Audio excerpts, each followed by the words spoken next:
E ui, ina momoli ai o le whaamalo le taitai o le itua ngai, tui le epasa i lele malia le ngaoi, i le fionga le pālamia le fionga fia me Naomi Mataafa. Ilona toe to fia ai o le fionga tui mleli whano ka le to aswala uvi le lua maa o le malo ananafi, le aso lua sulfao au kuso lua o lua lua.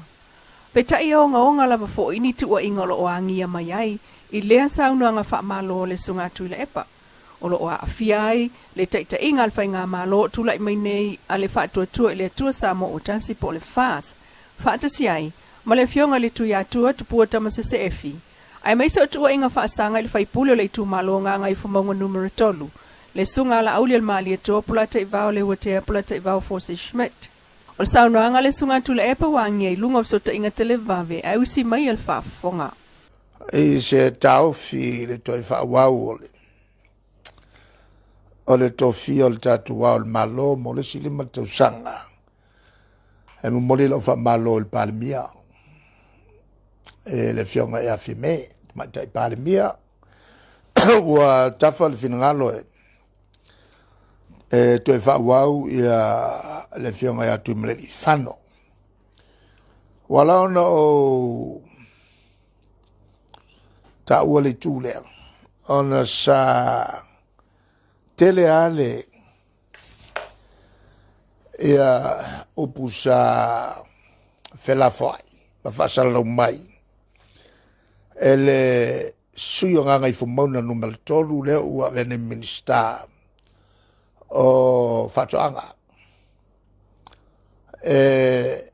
folai le o mai lo lava ona avese lo le le fionga ele tuiana a tu ia il tuiatua ia ole ala na o vai atua sto ino tuiatua o ia e sai linga seleni ne ale wa le mai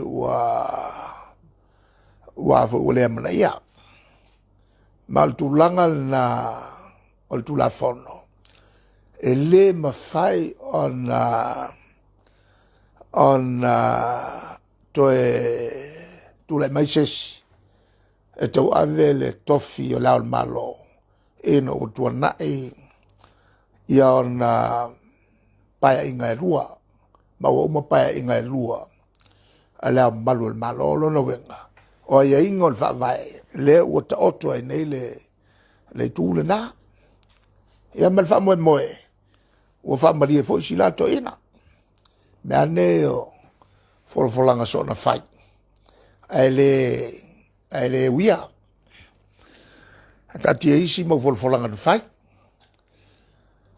ole langa mo mona na te mole foi fa malo ele fionga ele tuiana fa per foi masiofo ele la foi tu le mai o taimi pito so wai ia whainga malo mo whai o Samoa ia le tonu sa whawhengai maia ia mai rei loa ni tau tai ia sol malu ai loa tau tai matapala pala e taimi o le so wai nga te whale.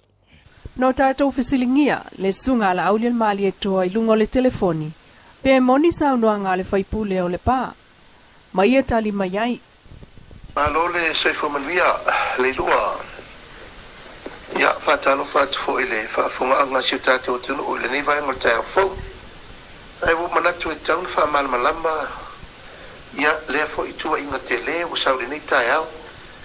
Ya pangala vale o matu le situa inga e sau le situa inga uyo le au sa mo malau fa fonga ele ai se teimi na tau tino ai fa bea e fa tutua ele tua sa mo tasi po sa upu na fai e ele tua inga le o sa no e sunga ya tu le pa fa sa o ngale na ya mai la mata tu fo i tu langa tu manga tu la fono e fa mani no i fo ele tau fa langa o sa na paule besanga iai le mata upu o le fai laulo ina le o tu la fono o le tofie ina o se tasi avea maua malu al malo ona sa mai tau na nga i teu ngal whainga malo na umanei ina ia tu whai tia le mamalu ma le tofinga o le ao le malo malana masiofo o lea na Yesu inga te tele na whai a Ianuari ngā whesuiva e ave ese ai le whaongaina o le upu mamalu e aua ni tātou toi whaaleoina le upu lea a fionga i le ao mamalu o le malo a ua lava o le ao le malo tasina na swinga tele na whaetu i le epa o le swinga e le toi ta ua le masiofo a le tama a inga po le ao le malo o le masiofo o ta ulava o le whantua o le tasina na swinga tele na whai fo i tu le epa ma le pipi i le nua whesuiva o le si swinga o tafa tapulaa le tūlanga ua na o le lua lava o wava noa ta ilima tausanga e lua o na le mawhai lo lea o na tue avea o e masia le malo mori kumana o nei tūlanga uma sa matu mai tau o whauwhaunga uma lava ina ia whaititi ai le mamalu o le ao le malo ai me se ai lo na whaasanga tau pea ma tau mama ina tama a inga o tama ainga o loo whamemelo i ele atunu i ainga ma tama ma ainga. O lana maule na, o inala, saanga i aitu langa o le whalaulo ina al whatutua i le tua sa mo tasi iana roadshow. Atu la i mai le whainga ma lo whiwhiria. O nanga i lo le tu tau lau i liu le tu la fono lea. Ina ia whatatia le angatonu. Ma toe au mai ma malu ma sani. E pe ona iei le whaupuina o le au mamalu o le malo. Malana masiofo, ina ia tu i tutonu. E le ngata i lea, ia whaatu mawina le tūlanga lea. Ua na o tama a inga lava, o whaahao lea tunu. E te tau ona iei i lunga o le whiwhiringa, o le au mamalu o le malo.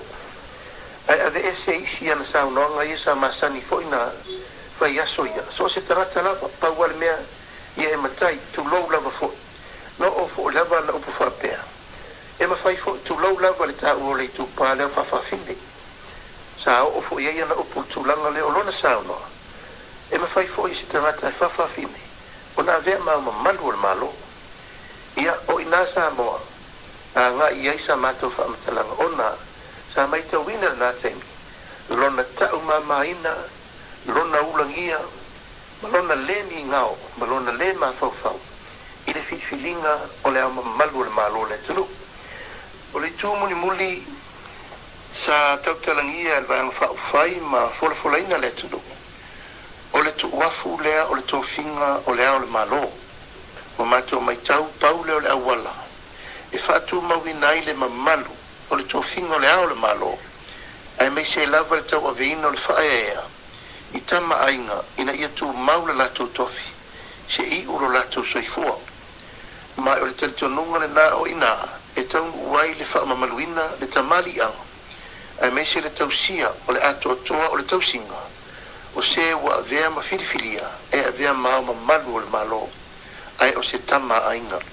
Ma le upu leo toe anga I mai negi tua I mai fo ia te au o sa au tala, po la u folanga na fai. Ia au te fo ia tu loa I pia. O leo te inei matang iu whengai maleta al whamai moe le karesia. Ia ono manatu lo leo o tau na whaasao I lima o tula fono.